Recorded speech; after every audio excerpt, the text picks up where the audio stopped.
नमस्कार दोस्तों, दिल्ली अब तक में आपका स्वागत है। उत्तर प्रदेश हाथरस गैंगरेप मामले में सफदरजंग हॉस्पिटल में भीम आर्मी और कांग्रेस का प्रोटेस्ट। आपको बता दें, उत्तर प्रदेश हाथरस गैंगरेप पीड़िता युवती की दिल्ली के सफदरजंग हॉस्पिटल में मौत हो गई थी। इसी के चलते वहां तमाम लोगों ने प्रोटेस्ट किया। देखते हैं इसी पर एक रिपोर्ट। बताया जा रहा है गाँव के ही 4 दरिंदों ने उसे एक खेत में खींचकर गैंगरेप का शिकार बनाया और हमला करके उसे जान से मारने की भी कोशिश की गई। युवती की जीभ तक काट दी गई। ये मौत नहीं है, ये हत्या है जो सरकार की लापरवाही की वजह से हुई है। हमने कहा था एम्स में भर्ती करा दी, उसकी हालत नाजुक थी। 14 दिन में जब हालत में सुधार नहीं हो रहा था तो उसको एम्स क्यों नहीं भर्ती कराएगा। ये हत्या है और इसमें सरकार भी उतनी दोषी है जितना जो है अपराधी दोषी है। इसमें फांसी की सजा होनी चाहिए। आज ना कोई महिला आयोग दिखाई दे रही है, ना कोई और संगठन दिखाई दे रहा। हमें तमाम पूरे जो है 5 साल बताया जाता कि हम हिंदू हैं, लेकिन किसी एक संगठन ने भी हमारे लिए आवाज़ नहीं उठाई। तो इससे ये पता लगता है कि उत्तर प्रदेश में अपराधियों को संरक्षण है सत्ता का, और मुख्यमंत्री या कोई भी व्यक्ति जो हमारे घर तक मिलने नहीं आया उस पीड़िता से।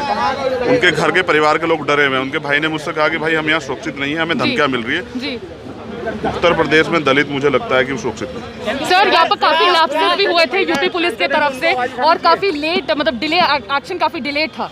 एक्शन डिले इसलिए था ना कि न्याय दिलाना ही नहीं था। वो तो चाहते थे कि जल्दी मर जाएगी तो जल्दी मामला खत्म हो जाएगा। ये मामला खत्म नहीं होगा जी। उत्तर प्रदेश में ना मुख्यमंत्री चैन से सोएगा, ना प्रशासन चैन से सोएगा जब तक हमें न्याय नहीं मिलेगा। हम अपनी लड़ाई को मजबूती से लड़ेंगे और हमें दम है। पहले तो अपराधियों को फांसी होनी चाहिए, ठीक है। दूसरा, अगर सरकार सख्त कार्रवाई नहीं करती है, सरकार संज्ञान नहीं लेती है, तो उत्तर प्रदेश बंद कर दिया जाएगा। और हमें क्षमता, हमने 2 अप्रैल में भारत बंद करके दिखाया था। पूरे देश में जो है आज हम लोग अब इसका जवाब मांगे। बिल्कुल संतुष्ट नहीं हूँ, मुझे बिल्कुल उम्मीद नहीं है। मुझे सरकार से उम्मीद नहीं है, मुझे पुलिस से उम्मीद नहीं है, मुझे महिला आयोग से उम्मीद नहीं है, मुझे किसी और संगठन से उम्मीद नहीं है। मुझे पता है कि लोग चाहते थे कि जल्दी मामला खत्म हो, इसलिए उसको बेहतर नहीं करा क्योंकि उसको न्याय नहीं दिलाना था। काफी ब्रूटैलिटी से पूरा मामला हुआ है, काफी ब्रूटैलिटी से हुआ ये सब। एक बच्ची को, एक घटना हुई थी 29 सितंबर 2006 में, खैरलांजी प्रकरण महाराष्ट्र में, और ये बिल्कुल आज वही दिन है और उसी तरह दोहराया गया है। हमने आज फिर अपनी एक बहन खोई है और हमारी तकलीफ हम लोग बयान नहीं करते। उसकी रीढ़ की हड्डी तोड़ी गई, उसका एक हाथ एक पैर तोड़ा गया, उसकी जीभ काटी गई, वो बोल नहीं पा रही है। किस तरह से उसने अपना समय जो है काटा है, हम अपनी पीड़ा जो है कह के नहीं बता सकते हैं। सर, यूपी में एक रेप हुआ है सर, मेरठ में बस में एक रेप हुआ है। यूपी में ऐसा ये रेप जो तीसरा है 1 महीने में, क्या कहना चाहेंगे? यूपी में निकम्मी सरकार है, यूपी में अपराधियों को संरक्षण देने वाली सरकार है। यूपी में जो है ऐसी सरकार है, ऐसे मुख्यमंत्री बैठे हुए हैं, ऐसे सरकारी लोग बैठे हैं जिनको बहनों से, किसी भी जाति धर्म की बहनों कोई मतलब नहीं। उत्तर प्रदेश में अपराध बढ़े, बस वो अपने पैसे कमाएं। भ्रष्टाचारी सरकार, झूठी सरकार, गुंडों को संरक्षण देने वाली सरकार। उत्तर प्रदेश में कोई सुरक्षित नहीं। सर, आप भी जब जा रहे थे अलीगढ़ हॉस्पिटल, आपको रोका गया था, आपकी बस को रोका गया था, आपको जाने नहीं दिया गया? कोई फर्क नहीं पड़ता, मैं आज भी जाऊंगा, मैं पीड़िता के साथ जाऊंगा घर तक। मेरी बहन है जी। मेरा दिल छलनी हुआ है, हमारे लोगों में तकलीफ है, हमारे लोग जो है आक्रोशित है, और अगर न्याय नहीं होगा मुख्यमंत्री चैन से नहीं सोएंगे। सर, यूपी कब बंद होगा सर? यूपी आज मुख्यमंत्री क्या तो घोषणा करेंगे, वरना मुख्यमंत्री देखेंगे। यूपी एक दिन के लिए, यूपी परमानेंट के लिए बंद हो सकता है। ठीक है। योग्य थोड़ा जोर से।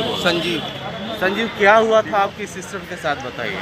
ये घास लेने गई हुई थी खेत में, तो वहाँ पे साथ में बड़े भाई भी गए हुए थे, मम्मी भी गई हुई थी, 3 लोग थे।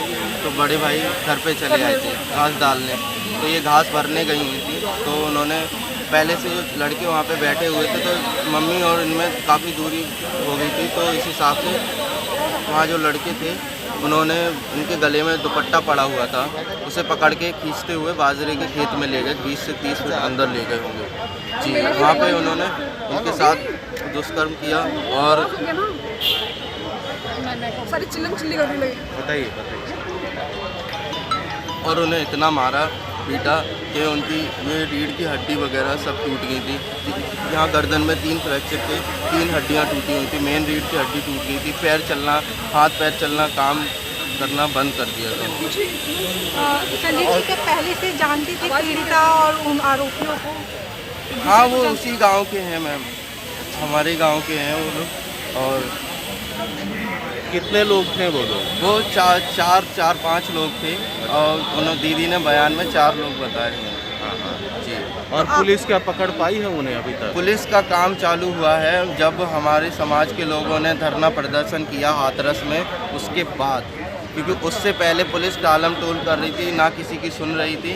बस हमारे घर पे आए तो ऐसे बोल रहे घर पे आके कि तुम्हारे पास उन लड़कों का नंबर हो तो दे दो, कोई जान पहचान, ऐसे बोल रहे थे जैसे वो हमारे घर के ही लड़के हों, थे दूसरे समाज के, ना कि हमारे समाज के थे वो।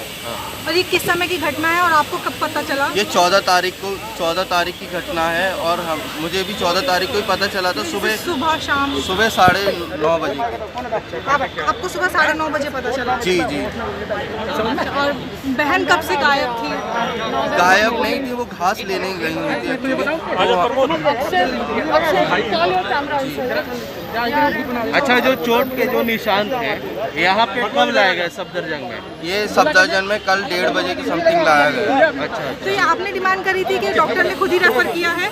जी, अब ये तो नहीं बता सकता, डिमांड हमारी थी क्योंकि 22 तारीख तक, 14 तारीख से 22 तारीख तक इन्हें मेडिकल कॉलेज में कोई अच्छा इलाज नहीं दिया गया। रिकवरी वार्ड में, नॉर्मल वार्ड में, जनरल वार्ड जो होता है उसमें डाल रखा था। आपकी बहन से बात हुई होगी, क्या कहा था? इंसाफ के लिए क्या कहा था? उन्होंने यही बोला कि उन्होंने जब भी थोड़ा बहुत बात कर रही तो उन्होंने यही बोला कि मुझे इंसाफ चाहिए, उन लोगों को फांसी दिलवाओ, मैं बचूंगी नहीं, ऐसा उन्होंने बोला। क्या आप मानते हैं निर्भया जैसा ये कांड हुआ है? जी जी जरूर हुआ ये कांड। जी जी।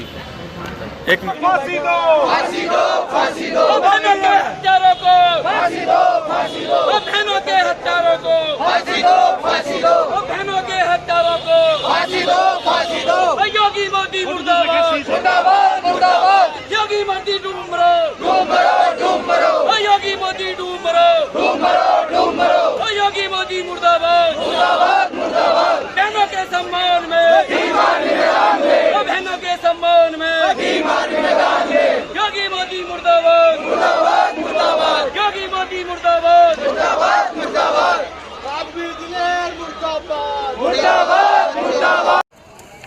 बैठो जी, बैठो बैठो बैठो, अंदर बैठो। चलो अंदर चलिए मैडम। अरे अंदर बैठो ना। सर, अभी तो कुछ हमने क्या किया है? हमारा कोई जुर्म तो बताओ। अगर हम ये धारा 144 लगी हुई है यहाँ। हमें बता देते यहाँ पे हम तो वहाँ से कहाँ पे मेंशन है? लगा के आए थे। यहाँ पे कहीं मेंशन है वाली बाकी धारा 144 लगी हुई है? कहीं नहीं और ना ही आगे किसी ने लिखो बोर्ड लगा है। ऐसे गए हैं, इससे पहले ये इनसिक्योरिटी है कि गाड़ी में बंद कर लें एक बार। गाड़ी में हम बैठने वाले नहीं है। अपना हम जा रहे हैं, वरना जाने भी तो नहीं दे रहे कि आप लोग जाओ, जाने भी नहीं, गाड़ी भी स्टार्ट नहीं करने दे रहे। गाड़ी को पार्क चला रहे हैं, पार्क कर लेना। सर पीसफुली भी खड़े नहीं होने दिया जा रहा, मतलब हम यहाँ पे खड़े हैं पहले से। और फिर भी यहाँ पर भी जैसे गांव में भी होता है, उत्तर प्रदेश में होता है, दिल्ली में भी हो रहा है, हमारे जैसे लोगों के साथ हो रहा है, तो आम आदमी का साथ में क्या होगा ये आप अंदाज अच्छी तरह से लगा सकते हैं। तो बड़े दुर्भाग्य की बात है कि उत्तर प्रदेश में तो पहचान इस सरकार की हो गई है कि दलित उत्पीड़न हो, अत्याचार हो, महिलाओं पर अत्याचार हो, ये अत्याचार हो रहा है। और बड़ी दुखद समाचार मिला है कि उस बालिका के साथ, हमारी बच्ची के साथ जो दुष्कर्म हुआ था, अब उसके मौत हो गई है। आप लोग जैसे यहाँ पहुँचे, आप लोगों को डिटेन करके पुलिस लेके जा रही है।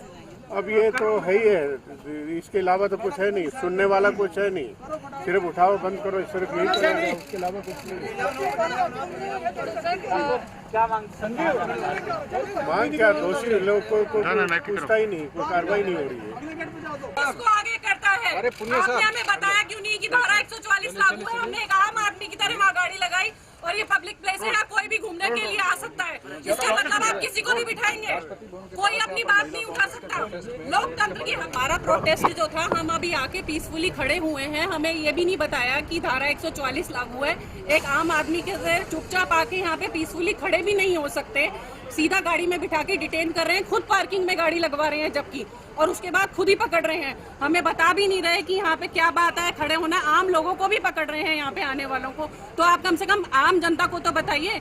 एक दलित बेटी का मौत हो जाती है, उसका बलात्कार होता है, और उसके बाद जब हम यहाँ पे आते हैं और पीसफुली हम लोग अभी खड़े हैं, हमने कुछ कहा भी नहीं। ये हाल किया गया है यहाँ पे। यूपी के क्या हालात हैं, पुलिस पूरी तरीके से बिकी हुई है, और बार बार ये हमें इस तरीके से लोकतंत्र की हत्या करने में लगे हैं, उसे दफन करने में लगे हुए हैं। हमने कुछ नहीं किया, अभी हम आगे खड़े हैं, और ये पहले से ही इनसिक्योर है, इन्होंने हमें यहाँ बंद कर दिया। दलित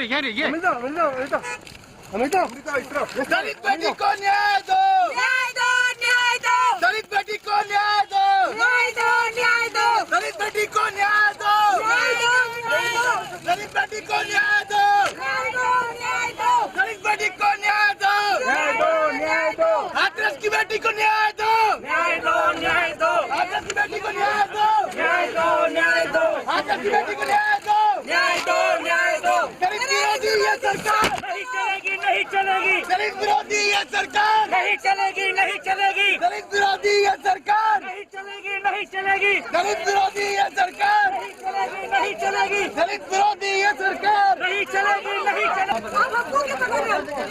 हम क्या प्रोटेस्ट नहीं कर सकते? धक्का क्यों दे रहे हो? ये देखिए कैसे कर रहे हो, ये देखिएगा।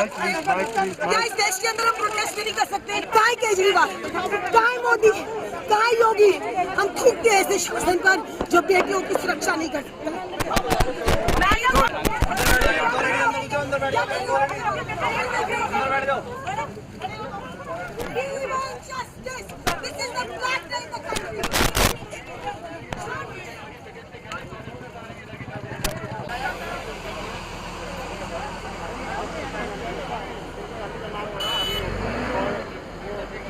ये वीडियो बना।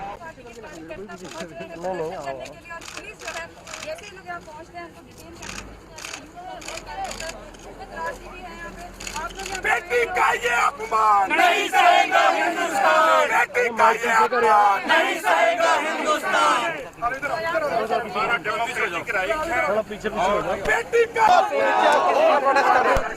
हम प्रोटेस्ट कर रहे हैं, हम प्रोटेस्ट मनीषा ठाकुर जो दलित लड़की है उसको बलात्कार किया गया, सरकार ने कोई प्रोटेक्शन नहीं दिया, उपचार नहीं किया और आज दम तोड़ दिया।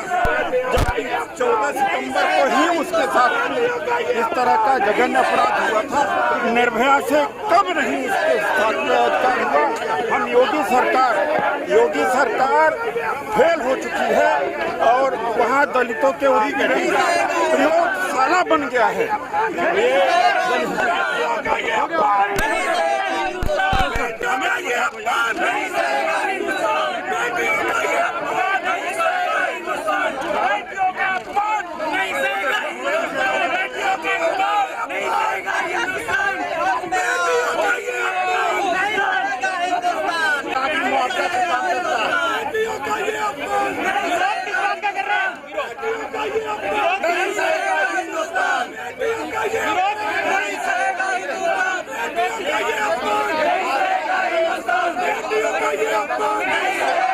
चैनल को सब्सक्राइब करें, लाइक करें और शेयर करें।